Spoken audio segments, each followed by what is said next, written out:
As we think about the differences as a function of male or female gender on consumer behavior in practice, or what consumers do, we do find a number of different effects.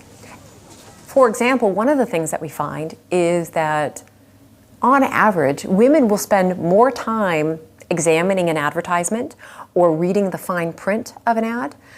And one possibility is that women, in most households, are responsible for the procurement of, let's say, 80% of the items in the household. Not all households, not all products, but we do see that by and large, even in modern times, that women are doing a lot of the household purchasing for a family.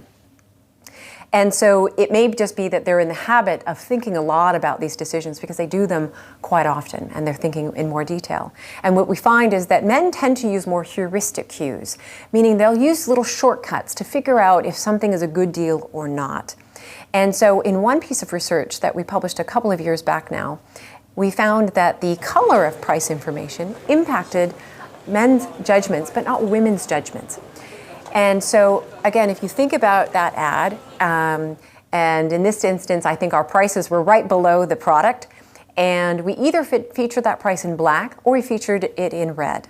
And so the individuals were looking at toaster ovens and microwaves, and they were given seeing a selection of 9 different products with their price information and a little description of the product.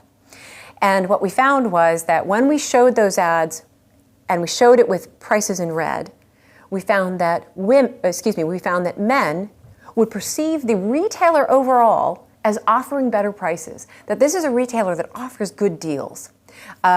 We didn't find any effect for men when the prices were in black, and we found no effect whatsoever for women. So women, it didn't matter if the prices were in red or in black, they showed no effect.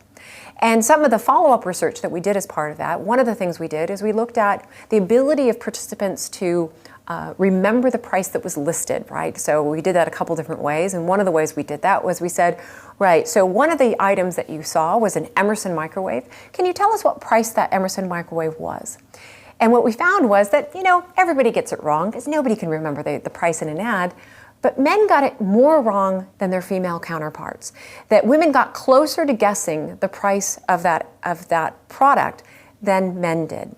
And so it suggested that women spent a little more time looking at the ad and what we'd call encoding or committing the price information to long-term memory more so than men did. And as a result, they were better able to recall that price than men were.